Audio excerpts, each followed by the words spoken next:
민주당 특검을 반대하고 있는 상황에서 논란이 커지고 있는 거고요. 곽상도 의원 아들만 50억을 받았겠느냐라는 의혹도 제기됐습니다. 박영수 특검. 의혹은 박영수 전 특검을 겨냥하고 있는데 박영수 전 특검의 딸이 2016년에서 이달 초까지 화천대유에서 보상 업무를 담당했었는데 최근 특혜 논란이 커지자 사표 제출 후에 출근하지 않고 있습니다. 박영수 특검 측은 퇴직 절차가 마무리 안 돼서 아직 퇴직금을 받은 사실은 없다라고 밝히고 있습니다. 김기현 원내대표는 친여권 인사로서 화천대유 고문을 맡은 모 인사의 자녀도 거액의 금액을 수령했는지 여부도 특검 수상돼야 한다. 최재형 후보는 박영수 전 특검 딸은 화천대유에서 일하며 얼마나 받았을까라는 의문을 제기하기도 했습니다. 자, 이뿐만이 아니라 박영수 전 특검을 포함해서 소위 50억 클럽이 있는 것 아니냐라는 의혹도 야당은 제기했습니다. 화천대유 측이 로비 명목으로 고위직 출신 법조인들을 접촉 영입하면서 50억 원을 주기로 했다는 제보가 있다. 구체적 이름도 거론되고 있다. 곽상도 의원의 아들을 포함해 50억을 받거나 받기로 했다는 이른바 50억 약속 클럽 이야기도 나오고 있다라는 의혹도 나오고 있습니다. 기자 출신의 김수경 교수의 감은 어떻습니까? 이거는 특검을 해야 한다고 보십니까? 저는 특검을 해야 된다고 보고요. 사실 이거 지금 특검을 하냐 마냐로 지금 여야가 되게 싸우고 있잖아요. 사실 이게 어떻게 보면 이제 판도라의 상자인데 아까 그 윤태곤 실장님 말씀하신 것처럼 이 안에 너무나 많은 피아가 없이 뭐 여당 인사, 야당 인사 할 것 없이 막 다 같이 들어있단 말이죠. 이거를 만약에 완전히 드러나게 했을 때 특검했을 때 뭐가 나올지를 모르고 이게 대선에 어떻게 영향을 미칠지가 모르는 상황이라기 때문에 지금 정치권에서는 특검을 해야 한다, 해봐야 정쟁으로만 비화된다 이걸 가지고 계속 싸우고 있는 사실 국민의 입장에서는 이게 국민의힘 게이트인지 아니면은 뭐 이재명 게이트인지 이게 중요한 게 아니거든요. 국민들의 입장에서는 여야 할 것 없이 누가 어떻게 언론에서 이렇게 어떤 개발 사업으로 천문학적인 액수의 돈을 일부의 사람들이 다 나눠 가졌는지 그리고 그것이 굉장히 고위급 뭐 정치인도 있고 거기에는 법조인도 있고 언론인도 있고 정말 다양하게 소위 말하는 어떤 그런 상류층에 있는 그런 사람들이 자기들끼리 나눠 먹은 이 사건이 어떻게 도대체 일어날 수 있었던 건지를 알고 싶은 것인데 정치인들의 입장에서는 이거를 어떻게든 상대 당의 잘못으로 끌고 가서 프레임을 씌워가지고 대선에 나에게 유리하도록 혹은 나에게 전혀 문제가 없도록 만드는 데에만 지금 골몰하고 있는 상황이라서 사실 국민의 입장에서는 둘 다 정말 좀 보기 짜증나고요. 국민의 입장에서는 아주 명명백백하게 특검을 해서 두 당이 모두 합의하는 중립적인 입장에 있는 특검이 이것을 모두 낱낱이 밝혀내야 된다고 생각합니다. 그래야 국민들도 빨리 대선이 있기 전에 어느 정도 윤곽이 나와서 올바른 선택을 할 수가 있는데 이런 식으로 서로 공을 넘기고 네 잘못이니 내 잘못이니 왔다 갔다 하는 상황에서 국민들은 혼란스러울 밖에 없는 상황입니다. 짜증나는 상황이다. 라는 게 김수경 교수의 한 줄 평일 수 있겠군요. 짜증난, 어느 쪽이든 다 짜증나는 상황. 중립적인 특검해라. 김수경 교수의 의견이었는데 한편 그 박영수 전 특검은 그 박근혜 전 대통령을 수사했던 특검이잖아요. 윤태곤 시장님. 그 가짜 수산업자한테 차 받았다라는 의혹도 제기됐었는데 여기에도 또 껴있네요. 그 의혹이 아니라 그 사실이잖아요. 사실이죠. 차 그거는 받았지. 이제 인정 다 하는 거니까. 그러니까 아까 제가 말한 여기에는 박영수도 있고 최순실 씨 변호한 이경재도 있고 그다음 뭐 이 남욱 변호사라고 있지 않습니까? 핵심 인물 중에 남욱 변호사를 이렇게 변호한 변호인도 있고 기소한 검사도 있고 참 다 모여 있다는 거예요. 아니, 근데 박영수 특검은 이렇게 최근에 그러니까 자주 나와요. 박영수 특검은 그리고 보면은 그 김 회장이라는 언론계 출신 이분하고 아주 가까운 것이 자기가 여기에 고문하다 시점을 보면요. 이게 뭐 우연의 일치인지 모르겠지만은 본인이 고문을 하다가 특검이 되면서 고문 자리를 그만둡니다. 예. 근데 그때 딸이 입사해요. 예. 이게 우연의 일치인지. 고문을 하다가 본인이 내가 고문을 하다 보니까 이게 아주 사업성이 좋아 보여가지고 딸을 뭐 추천을 한 것인지 뭐 아니면 어떻게 된 건지 모르겠는데 그런 바톤 터치가 있다는 말인 거죠. 만약에요, 가정이에요. 로비하는 입장에서, 그러니까 박영수 특검과 무관하게 로비하고 싶은 입장에서 예컨대 내가 박영수 특검한테 로비를 하고 싶어.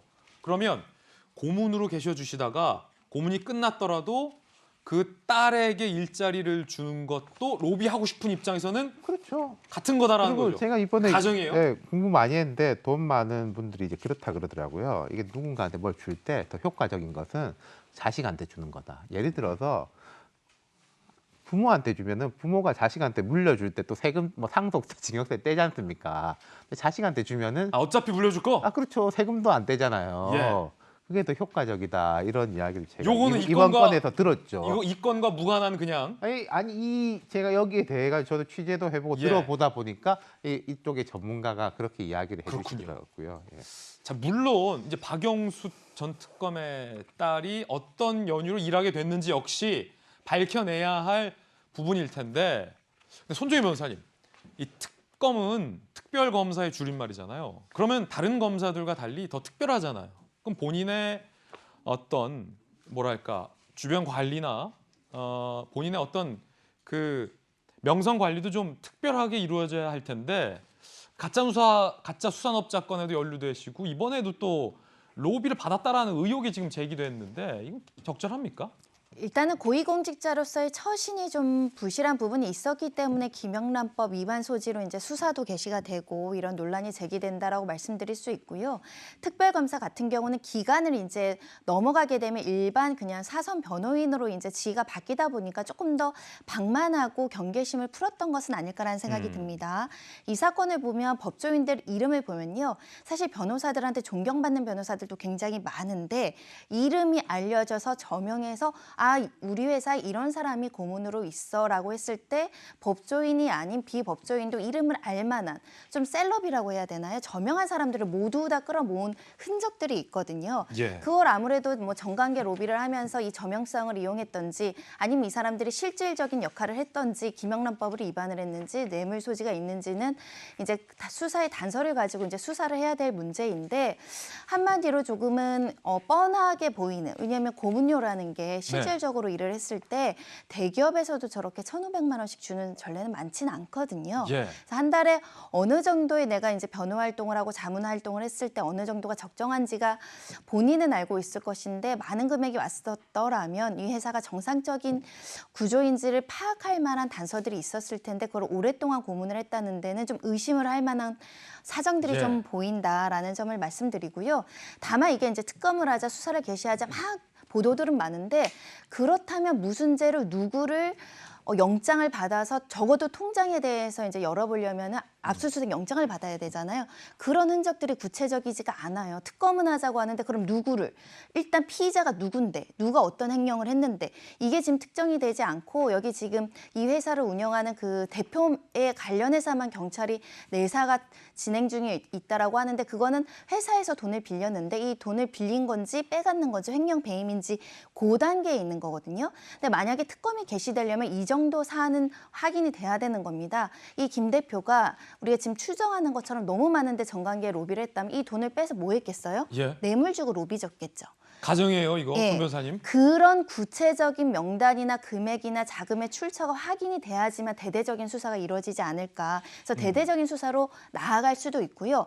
그런 경우에는 말씀하신 것처럼 특검 대규모 수사단을 만들어서 또 언론의 브리핑도 가능하게 법률 조항도 넣어서 이렇게 진행이 돼야 되는데 지금은 좀 지켜보는 진행 시점이 아닐까 그런 생각을 해봅니다. 그러니까 이게 특검이냐 아니면 그냥 지금 검찰 수사가 맞냐 여야가 논쟁하고 있는 가운데 다시 한번 이 이슈도 또 연결되는 거예요. 박정수 대변인. 네. 박영수 전 특검이 누굽니까? 이 대한민국 국민은 누구나 다 박근혜 정권이 탄핵되는 한복판에서 그렇죠. 박 전 대통령을 수사했고 감옥 가게 했던 특검이잖아요. 너무나도 유명했던 그 박영수 특검이 화천대유 및 관계사의 고문을 간다라는 게 이 상식적이지 않다라는 게 손정희 변호사님 지적이시고 권순일 전 대법관이 누굽니까? 대법관 중에 대법관이고 이재명 지사를 정치적으로도 경제적으로도 파산의 위기에서 구해준 그렇죠. 이재명 지사에게는 되게 고마운 분이 그렇죠. 이 화천대유에게 거액을 받고 고문으로 간다라는 것도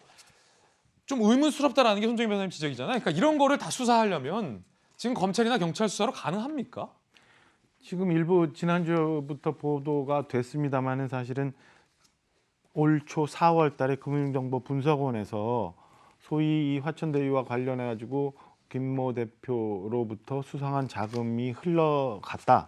자금이 이건 대여 형태로 흘러갔다라고 그거에 대해서 조사를 좀 하라고 경찰에 통보를 했는데 경찰이 사실은 아직도 분명한 수사를 좀 안 하고 있어요. 예. 오늘 아마 뭐 간다는 얘기가 있긴 한데 제가 아까 뭐 드루킹 얘기했지만 지금 벌써 4월부터 10월 한 6개월 정도 지났는데 그 사이에 얼마나 많은 흔적들 증거들이 없어졌겠어요.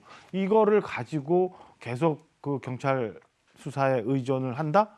글쎄 잘 모르겠고요. 우리 뭐 쭉 다 얘기했습니다만 이게 무슨 뭐 당이나 아니면 뭐 이런 이념적인 거에 흘러서 정치적인 면으로 흘러가는 게이트가 아니라 사법적으로 굉장히 석연치 않은 부분들이 굉장히 많다 이거 아니에요? 그러니까 뭐 대법관을 했거나 아니면 특검을 했거나 했던 이 고위직 출신의 이 법조인들은 사실은 평판 관리에 대해서 본인 스스로 굉장히 많이 조심하는데 이렇게 저렇게 많이 여기저기 허겁지겁 뭔가에 달려들었던 것 같은 흔적들이 보이는 상황에서 이 검찰 현재의 검찰을 어떻게 믿고 얘기를 할 수 있느냐. 그렇다면 결과적으로 가서 모든 국민들이 알 수 있게끔 특검 조사를 해야 되는 거 아니냐. 그래야 무언가의 실체가 좀 나올 수 있는 것 아니냐라는 거는 저는 당연한 주장이라고 봐요. 이래서 저는 여도 그렇고 야도 그렇고 지금 이재명 대선 후보도 그렇고 떳떳하다면 안 받을 이유가 전혀 없다고 생각을 하고 지금이라도 빨리 시작해서 국민들한테 진상을 우선 확인시켜 주는 것이 정치권에서 지금 해야 될 일이라고 생각을 합니다. 방금 말씀하신 화천대유의 대주주가 오늘 경찰에 출석한다고 합니다.